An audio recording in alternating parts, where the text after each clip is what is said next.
तेरा वचन मेरे पाँव के लिए दीपक है और मेरे मार्ग का उजियाला है। तेरा वचन मेरे पाँव के लिए दीपक है।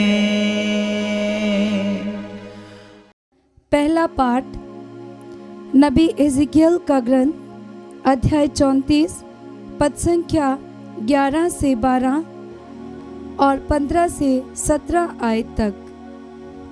प्रभु ईश्वर ये कहता है, मैं स्वयं अपनी भेड़ों की सुध लूँगा और उनकी देखभाल करूँगा। भेड़ों के भटक जाने पर जिस तरह गडरिया उसका पता लगाने जाता है, उसी तरह मैं अपनी भेड़ें खोजने जाऊँगा। कोहरे और अंधेरे में जहाँ कहीं वे तितर बितर हो गई हैं, मैं उन्हें वहाँ छुड़ा लाऊँगा। मैं स्वयं अपनी भेड़ें चराऊँगा और उन्हें विश्राम करने की जगह दिखाऊँगा। जो भेड़ें खो गई हैं, मैं उन्हें खोज निकालूँगा। जो भटक गई हैं, मैं उन्हें लौटा लाऊँगा। जो घायल हो गई हैं, उनके घावों पर पट्टी बांधूँगा। जो बीमार हैं, उन्हें चंगा करूँगा। जो मोटी और भली चंगी हैं, उनकी देख रेख करूँगा। मैं उनका सच्चा चरवाहा होऊंगा।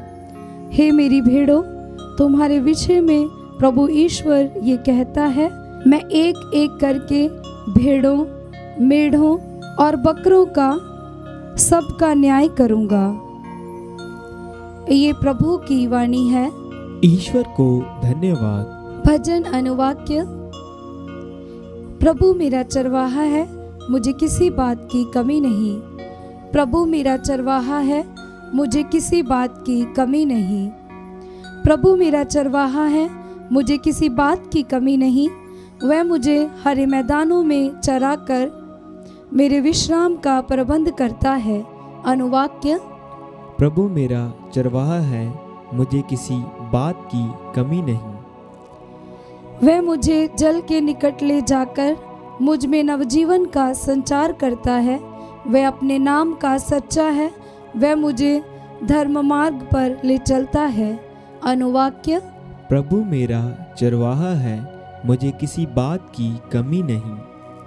तो मेरे शत्रुओं के देखते देखते मेरे लिए खाने के मेज सजाता है।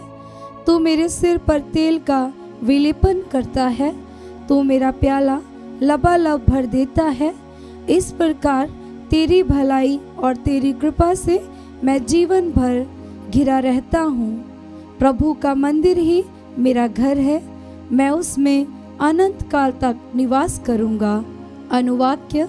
प्रभु मेरा चरवाहा है, मुझे किसी बात की कमी नहीं। दूसरा पाठ कुरिन्थियों के नाम संत पौलुस का पहला पत्र अध्याय 15 पद संख्या 20 से 26 तथा 28 तक। पाठ का मूल संदेश है, वह पिता परमेश्वर को राज्य अर्पित करेगा जिससे वह सब पर पूर्ण शासन करे। मसीह मृतकों में से जी उठे हैं। जो लोग मृत्यु में सो गए हैं, उनमें से वह सबसे पहले जी उठे हैं। चूंकि मृत्यु मनुष्य द्वारा आई थी, इसलिए मनुष्य द्वारा ही मृतकों का पुनरुत्थान हुआ है।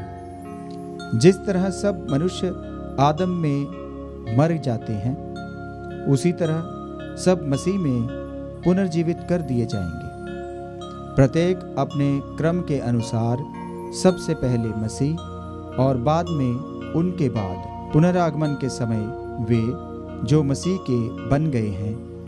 जब मसीह बुराई की सब शक्तियों को नष्ट करने के बाद अपना राज्य पिता परमेश्वर को सौंप देंगे, तब अंत आ जाएगा, क्योंकि वह तब तक राज्य करेंगे जब तक वह अपने सब शत्रुओं को अपने पैरों तले न डाल दें। जब सब कुछ पुत्र के अधीन कर दिया जाएगा, तब पुत्र स्वयं उस ईश्वर के अधीन हो जाएगा जिसने सब कुछ उसके अधीन कर दिया है, और इस प्रकार ईश्वर सब पर पूर्ण शासन करेगा। यह प्रभु की वाणी है। ईश्वर को धन्यवाद। जय घोष। हालेलुया। अनुवाक्य। हालेलुया। धन्य है वह जो प्रभु के नाम पर आते हैं। धन्य है हमारे पिता दाऊद का आने वाला राज्य। अनुवाक्य। हालेलुया। पवित्र सुसमाचार संत मत्ती के अनुसार अध्याय 25 पद संख्या 31 से 46। यीशु ने अपने शिष्यों से कहा, जब मानव पुत्र सब स्वर्गदूतों के साथ अपनी महिमा सहित आएगा, तो वह अपने महिमामय सिंहासन पर विराजमान होगा और सभी राष्ट्र उसके सम्मुख एकत्र किए जाएंगे। जिस तरह चरवाहा भेड़ों को बकरियों से अलग कर देता है, उसी तरह वह लोगों को एक दूसरे से अलग कर देगा। वह भेड़ों को अपने दाएं और बकरियों को अपने बाएं खड़ा कर देगा।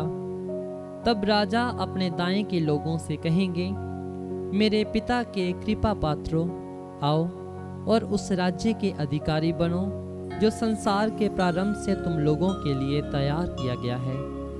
क्योंकि मैं भूखा था और तुमने मुझे खिलाया, मैं प्यासा था और तुमने मुझे पिलाया, मैं परदेशी था और तुमने मुझे अपने यहाँ ठहराया, मैं नंगा था और तुमने मुझे पहनाया, मैं बीमार था और तुम मुझसे भेंट करने आए, मैं बंदी था और तुम मुझसे मिलने आए। इस पर धर्मी उनसे कहेंगे, प्रभु हमने कब आपको भूखा देखा और खिलाया, कब प्यासा देखा और पिलाया?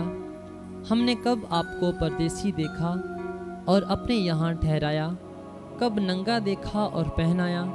कब आपको बीमार अथवा बंदी देखा और आपसे मिलने आए? राजा उन्हें यह उत्तर देंगे, मैं तुम लोगों से कह देता हूँ, तुमने मेरे इन भाइयों में से किसी एक के लिए, चाहे वह कितना ही छोटा क्यों ना हो, जो कुछ किया वह तुमने मेरे लिए ही किया।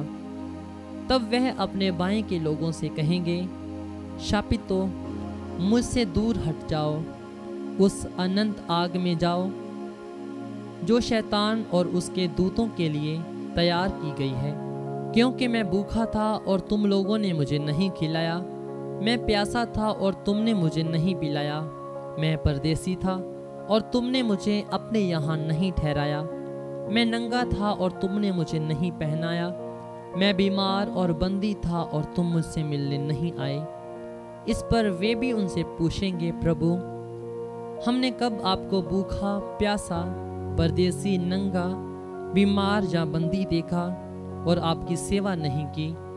तब राजा उन्हें यह उत्तर देंगे, मैं तुम लोगों से कह देता हूँ, जो कुछ तुमने मेरे छोटे से छोटे भाइयों में किसी एक के लिए नहीं किया, वह तुमने मेरे लिए भी नहीं किया। और वे अनंत दंड भोगते जाएंगे, परंतु धर्मी अनंत जीवन में प्रवेश करेंगे। ये प्रभु का पवित्र सुसमाचार है। ख्रीस्त की जय।